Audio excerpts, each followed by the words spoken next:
वेतन अंतर news channel. क्या पारा शिक्षकों का आंदोलन कमजोर हो गया है, उसकी धार कमजोर हो गई है? इसी चीज पर आज बात करेंगे। नमस्कार, मैं हूं विनय सिंह और ये जो मुद्दा है आज का सबसे हमने आपके लिए चुना है इस मुद्दे को, क्योंकि पिछले दिनों जो पारा शिक्षकों की धार नजर आती थी, हम कुछ क्लिपिंग आपको दिखाएंगे इसमें, वो धार कहीं ना कहीं लगता है कि कमजोर हो गई है और इसका कारण कुछ भी हो सकता है। क्योंकि पिछली बार जब आंदोलन शुरू हुआ था 15-16 नवंबर को 2018 में, उस समय जिस प्रकार से ताकत था, जुनून था, लोग धरना प्रदर्शन करते थे, देर देर रात तक भजन कीर्तन होता था, गीत संगीत होता था, घेरा डालो डेरा डालो कार्यक्रम चल रहा था, सारी चीजें थी। लेकिन अब वो धार नजर नहीं आ रही है। इसलिए हमारा सवाल यही है कि क्या अष्टमंगल कमेटी अब चुप होना बेहतर समझती है? क्या अष्टमंगल कमेटी को ऐसा लगता है कि उनकी सुनने वाला कोई भी नहीं है? और ऐसा आखिर क्यों है कि अष्टमंगल कमेटी की सुनने वाला कोई भी नहीं है? क्योंकि अष्टमंगल कमेटी इन दिनों कोई भी बड़ी रणनीति बनाने में असफल रही है। इसलिए हम इस चीजों को कह रहे हैं क्योंकि अष्टमंगल कमेटी ने कहा था कि वो इससे भी बड़ा आंदोलन खड़ा कर देंगे, लेकिन अब उनको लगता है कि उनकी बात को सुनने वाला भी कोई नहीं है।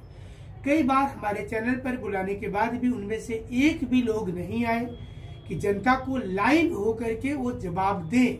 जाकर अब तक न्यूज चैनल में लाइव आए और लाइव प्रोग्राम में वो जनता के सवाल का जवाब दे कि किस कंडीशन में हड़ताल तोड़ा गया, हड़ताल तोड़ने के पहले मानदेय पर विचार विमर्श क्यों नहीं किया गया।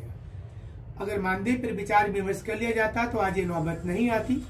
इसके साथ साथ आखिर अस्थायीकरण पर कोई बात क्यों नहीं हुई, क्योंकि यही सबसे बड़ा मुद्दा था।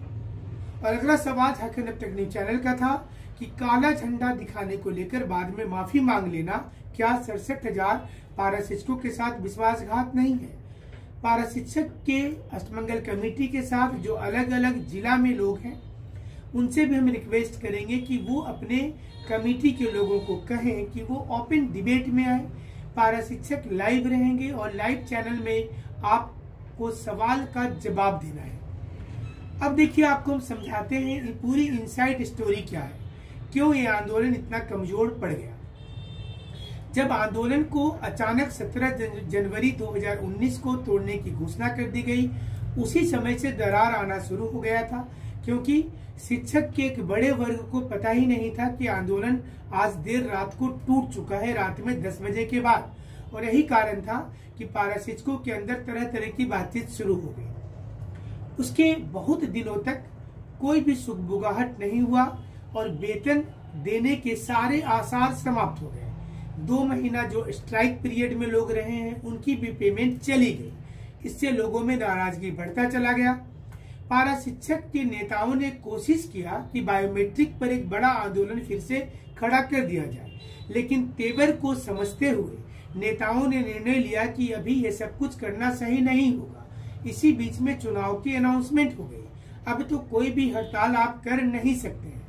ऐसे में अब नेता के लिए सबसे बड़ा दिक्कत ये हो रहा है कि वो पारा शिक्षकों को मनाए कैसे, क्योंकि होली के पहले 1 महीने का मानदेय देना और होली के बाद किसी प्रकार की सुगबुगाहट नहीं होना, ये दर्शाता है कि पारा शिक्षकों की बात को सरकार कितनी गंभीरता से लेती है या फिर वो कैजुअल लेती है। यानी कि उसे ऐसा लगता है कि इनके पास वो दमखम ही नहीं बचा है कि ये सरकार के किसी भी चीजों को दिक्कत कर सकते हैं। हालांकि इसके तुलना में अगर आप जलसहिया को देख लें, पुलिस एसोसिएशन को देख लें और आंगनबाड़ी सेविकाओं को देख लें, तो इनकी पेमेंट सही समय पर बढ़ा दी गई। कुछ ऐसे भी विभाग हैं जिनमें तो बिना आंदोलन किए हुए ही 1000 से 2000 रुपये तक की सैलरी बढ़ा दी गई है। अब सवाल यहाँ पर सामने ये आ रहा है घूम फिर करके कि क्या आने वाले समय में पारा शिक्षक की आंदोलन और भी कमजोर हो जाएगी या फिर कोई नया संगठन बनेगा और नया संगठन में ऐसे धारदार लोग होंगे, कुछ बुद्धिजीवी और पत्रकार जगत से भी लोग होंगे जो इस आंदोलन को सही बुनियाद तक पहुंचा पाए।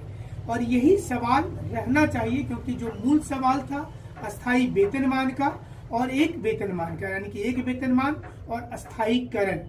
आप देख लें 17 जनवरी 2019 को इस पर कोई बातचीत नहीं है। सिर्फ ये कहा गया है कि इस पर विचार विमर्श किया जाएगा।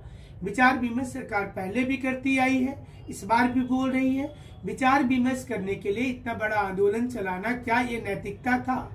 और उसमें भी उस आंदोलन के पीरियड का पेमेंट नहीं मिलना, क्या ये भी कोई नैतिकता थी? ये सवाल बहुत बड़ा है। इसका उत्तर पारा शिक्षक संघर्ष मोर्चा को देनी चाहिए और संघर्ष मोर्चा के